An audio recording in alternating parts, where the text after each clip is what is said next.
Sir ನನ್ನ ಹೆಸರು ರಮೇಶ್ ಬಾಬು ಅಂತ. ನಾನಿರೋದು ಕೋಲಾರ. ನಾನು ಫುಟ್ಬಾಲ್ ಪ್ಲೇಯರೇ. ಕಡಿಮೆ ಅಂದ್ರೂ ನಾವೊಂದು 30-35 ವರ್ಷ ಫುಟ್ಬಾಲಲ್ಲೇ ಸರ್ವಿಸ್ ಮಾಡ್ಕೊಂಬಂದಿದ್ದೀವಿ. ಕೋಲಾರಕ್ಕೊಂದು ಇತಿಹಾಸ ಇದೆ ಫುಟ್ಬಾಲ್ ಆಡೋದ್ರಲ್ಲೇ. ಆದರೆ ಇವತ್ತು ಕೋಲಾರದಲ್ಲಿ ಫುಟ್ಬಾಲ್ ಎಲ್ಲಿದೆ ಅನ್ನೋ ಹುಡುಕೋ ಪರಿಸ್ಥಿತಿ ನಮಗಾಗೋಗ್ಬಿಟ್ಟಿದೆ. ಯಾಕೆ ಅಂತಂದರೆ ಯಾವುದೂ ಸಹಕಾರ ಇಲ್ಲ. ಗೌರ್ಮೆಂಟಲ್ಲಿ ಇರಬೇಕಾದ ಅಧಿಕಾರಿಗಳು ಸಪೋರ್ಟ್ ಮಾಡಬೇಕಾಗಿರೋರೆ, ಯಾಕೆ ಮಾಡ್ತೀರಾ ನೀವು, ಇಲ್ಲಿ ಆಡೋದಕ್ಕೆ ನಿಮ್ಮದು ಇದು ಫುಟ್ಬಾಲ್ ಗ್ರೌಂಡ್ ಅಲ್ಲ, ಅಥ್ಲೆಟಿಕ್ ಗ್ರೌಂಡು ಅಂತ ಈಗ ಹೇಳ್ತಾ ಇದ್ದಾರೆ. ಮೊದಲು ಅದೇ ಗ್ರೌಂಡಲ್ಲೇ ಮಟ್ಟು ಗ್ರೌಂಡ್ ಇದ್ದಾಗ ನಾವು 2009ರಿಂದ ನಾನು ಆಡ್ತಾ ಇದ್ದೀನಿ ಇಲ್ಲಿ. 2009ರಿಂದ ನಾನು ಮೊದಲು ಬಿಟ್ಟಾದ್ಮೇಲೆ ಮತ್ತೆ 2009ರಿಂದ ನಾನು ಇಲ್ಲಿ ಆಡ್ತಾ ಇದ್ದೀನಿ.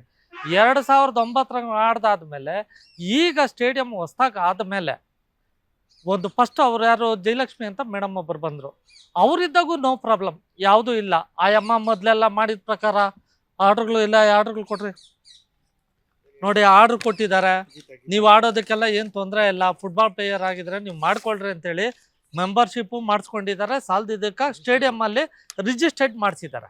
ರಿಜಿಸ್ಟರ್ಡ್ ಆದಮೇಲಿನಿಂದ ಇವಾಗವರೆಗೂ ಅವರು ಟ್ರಾನ್ಸ್ಫರ್ ಆಗಿ ಬೇರೆಯವರು ಬಂದಾದ ಮೇಲೆ ಆಯಮ್ಮ ಯಾರೋ ಮೊದಲಿದ್ದವ್ರೊಬ್ಬರು ರಿಟೈರ್ಡ್ ಆಗ್ತಾ ಇದ್ದೀನಿ, ಇವಾಗ ನನಗೆ ತೊಂದರೆ ಕೊಡಬೇಡಿ ಸರ್, ಏನಿದ್ರೆ ನಾನು ಆದಮೇಲೆ ನೀವೇನು ಬೇಕೋ ಮಾಡ್ಕೊಳ್ಳಿ ಅಂತ ಕೇಳ್ತಾರೆ. ಫುಟ್ಬಾಲ್ ಪ್ಲೇಯರ್ಗಳಿಗೆ ತುಂಬ ತೊಂದರೆ ಆಗ್ತದೆ. ಇಲ್ಲ, ನಾವು ಒಂದೇ ರಿಕ್ವೆಸ್ಟ್ ಮಾಡೋದು, ನಾವು ಆಡೋದಕ್ಕಾದರೂ ಜಾಗ ಕೊಡಿ ಒಂದು, ಇಲ್ಲ ಇವಾಗ ಆಡೋದಕ್ಕಾದರೂ ಜಾಗ ಬಿಡಿ. ಈಗ ವರ್ಷಕ್ಕೆ ಇವಾಗ ಬಂದು ರೀಸೆಂಟಾಗಿ ಇವಾಗ ಬಂದು ಗ್ರೌಂಡ್ ಮೇಂಟೆನೆನ್ಸು ಅಂತ ಹೇಳ್ಬಿಟ್ಟು 1 ತಿಂಗಳು ಆಡಬೇಡ್ರಿ ಅಂತ ಕಟ್ಟಿಟ್ ಮಾಡಿಬಿಟ್ರೆ ಪ್ಲೇಯರ್ಗಳು ಏನಾಗಬೇಕು? ಎಲ್ಲರೂ ಒಂದು ಆಕ್ಟಿವಿಟಿಯಲ್ಲಿ ಇರಬೇಕು.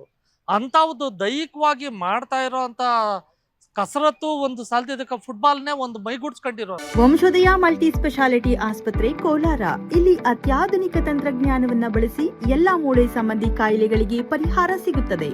ಮೊಣಕಾಲು ನೋವು, ಬೆನ್ನು ನೋವು, ಸ್ಪೋರ್ಟ್ಸ್ ಸಂಬಂಧಿ ಸಮಸ್ಯೆಗಳು, ಮೂಳೆ ಮುರಿತ, ಸ್ಪೈನ್ ಶಸ್ತ್ರಚಿಕಿತ್ಸೆ, ಜಾಯಿಂಟ್ ರೀಪ್ಲೇಸ್ಮೆಂಟ್ ರೀತಿಯ ಎಲ್ಲಾ ಮೂಳೆ ಸಂಬಂಧಿ ಚಿಕಿತ್ಸೆಗಳಿಗಾಗಿ ಸಂಪರ್ಕಿಸಿ 7270727770 ವಂಶೋದಯ ಆಸ್ಪತ್ರೆ ಕೋಲಾರ.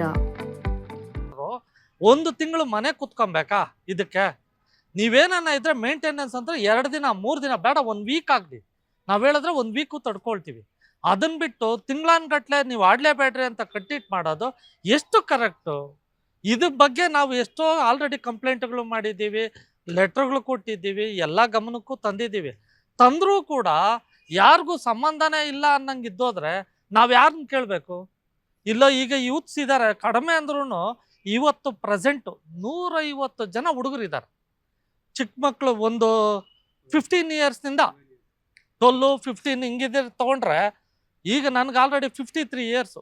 53 ಇಯರ್ಸು ಆಲ್ರೆಡಿ 65 ಅವರು ಇದ್ದಾರೆ. ಎಲ್ಲರೂ ಒಂದೊಂದು ಟೈಮ್ ಫಿಕ್ಸ್ ಮಾಡ್ಕೊಂಡು ಇಲ್ಲೊಂದು ಫುಟ್ಬಾಲ್ ಆಡ್ತಾ ಇದ್ದೀವಿ, ಇದನ್ನ ಹೆಂಗೆ ಬೆಳೆಸ್ಕೊಂಡು ಹೋಗ್ಬೇಕು, ಇಲ್ಲೊಂದು ಹೊಸ್ದಾಗಿ ಒಂದು ಕ್ರಿಯೇಟ್ ಮಾಡಬೇಕು ಅಂತ ಮಾಡಿದ್ರೆ ಅದೆಲ್ಲದಕ್ಕೂ ಅಡಚಣೆ ಆಗ್ತಾ ಇದೆ.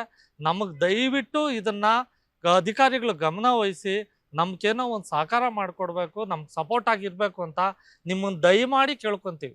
ನಮಗೆ ತೊಂದರೆ ಕೊಡಬೇಡ್ರಿ ಅಂತ ಮಾತ್ರ ಕೇಳಬಲ್ವಿ. ಎಲ್ಲೂ ನಿಂತ್ಕೊಂಡು ಜಗಳ ಮಾಡೋ ಪರಿಸ್ಥಿತಿಯಲ್ಲಂತೂ ನಾವಿಲ್ಲ. ಯಾಕಂದರೆ ಎಲ್ಲರೂ ತನ್ನದೇ ಆದ ಒಂದೊಂದು ಜವಾಬ್ದಾರಿಗಳಲ್ಲಿ ಇದ್ದೀವಿ. ಈಗ ನಾವು ಈ 150 ಜನ ಏನಿದ್ದೀವೋ ಯಾರ ಹತ್ರನೂ ಹೋಗಿ ಕಾಂಟ್ರಿಬ್ಯೂಷನ್ ಅಂತ ಯಾರ ಹತ್ರನೂ ತೊಗೊಳಲ್ಲ. ಎಲ್ಲ ನಾವು ವೈಯಕ್ತಿಕವಾಗಿ ಎಲ್ಲ ದುಡ್ಡು ಹಾಕ್ಕೊಂಡು ಡ್ರೆಸ್ನಿಂದ ಹಿಡಿದು, ಶೂಯಿಂದ ಹಿಡಿದು, ಬಾಲಿಂದ ಹಿಡಿದು ಎಲ್ಲ ನಾವೇ ತೊಗೊತಾ ಇದ್ದೀವಿ. ಇಲ್ಲಿ ರಿಜಿಸ್ಟ್ರೇಷನ್ ಮಾಡಿಸ್ಕೊಂಡಾದ್ಮೇಲೆ ಸ್ಟೇಡಿಯಮಲ್ಲಿ ಇರೋ ಲೆಕ್ಕ ಬಾಲ್ಗಳು ಅವರೇ ಕೊಡಬೇಕು, ನಮಗೆ ಒಂದು ಜೆರ್ಸಿ ಕೊಡಬೇಕು, ಒಂದು ಸೆಟ್ಟು ಇದು ಮಾಡೋದಕ್ಕೆ ಸಪೋರ್ಟ್ ಮಾಡಬೇಕು, ನೀವೇನು ಆಡ್ತೀರಾ ಅಂತ ಟೈಮಿಂಗ್ಸ್ ಕೊಡಬೇಕು, ಎಕ್ವಿಪ್ಮೆಂಟ್ಸ್ ಅಂತ ಕೋನ್ಸು ಅವು ಇವು ಏನೂ ಕೊಡೋಲ್ಲ ಇವರು. ಎಲ್ಲ ನಾವೇ ವೈಯಕ್ತಿಕವಾಗಿ ಹಾಕೊಂಡು ಮಾಡ್ತಾ ಇದ್ದೀವಿ. ನಾವು ಆಡೋರ್ಗೂ ಸಹಕಾರ ಕೊಡಲಿಲ್ಲ ಅಂದರೆ ನಾವೇನು ಮಾಡಬೇಕು? ಎಲ್ಲ ಒಂದು ಕೆಲಸ ಮಾಡಿರಿ, ನೀವೇ ಹೇಳ್ಬಿಟ್ಟು ಒಂದು ಆರ್ಡ್ರೇ ಮಾಡಿಕೊಟ್ಬಿಡ್ರಿ, ನೀವು ಫುಟ್ಬಾಲ್ ಆಡಬೇಡ್ರಿ ಇನ್ಮೇಲೆ ಅಂತ ಹೇಳ್ಬಿಟ್ಟು ಅದೊಂದು ಆರ್ಡ್ರ್ ಆದರೂ ಮಾಡಿಬಿಡಿ. ನಾವು ಫುಟ್ಬಾಲು ಬಿಟ್ಬಿಡ್ತೀವಿ, ಹೋದ್ರವಾಗಲಿ ಯೂತ್ಸು ಹೆಂಗನ ಹಾಳಾಗೋಗ್ಲಿ. ನೀವು ಹಂಗೆ ತೀರ್ಮಾನ ಮಾಡ್ಕೊಂಡಿದ್ರೆ ದಯವಿಟ್ಟು ಹೇಳ್ತೀನಿ, ನಿಮ್ಮನ್ನು ಕೇಳ್ಕೊಳೋದು ಇಷ್ಟೇ, ನಮಗೆ ಸಹಕಾರ ಕೊಡ್ರಿ, ಇಲ್ಲ ನಮಗೆ ತೊಂದರೆ ಮಾತ್ರ ಕೊಡಬೇಡಿ, ನಾವೇ ಮಾಡ್ಕೊತೀವಿ. ದಯವಿಟ್ಟು ಹೇಳ್ತಾ ಇದ್ದೀನಿ, ಅಧಿಕಾರಿಗಳನ್ನ ಕೇಳ್ಕೊತಾ ಇದ್ದೀನಿ, ನಮಗೆ ಇದು ಸಹಕಾರ ಕೊಡ್ರಿ, ನಮಗೆ ಸಪೋರ್ಟ್ ಮಾಡಿರಿ. ಇಷ್ಟು ಬಿಟ್ಟು ಇನ್ನೇನೂ ಇಲ್ಲ. ನಮ್ಮ ವೈಯಕ್ತಿಕವಾಗಿ ನಾವೇನು ಕೇಳ್ತಾ ಇಲ್ಲ, ಎಂಟೇರು ಕೋಲಾರ ಟೌನ್ನ ಜನತೆ ಪರವಾಗಿ ನಾನು ನಿಮ್ಮನ್ನು ರಿಕ್ವೆಸ್ಟ್ ಮಾಡಿ ಕೇಳ್ಕೊತಾ ಇದ್ದೀನಿ, ದಯವಿಟ್ಟು ಇದಕ್ಕೆ ಸಪೋರ್ಟ್ ಮಾಡಿಕೊಡ್ರಿ.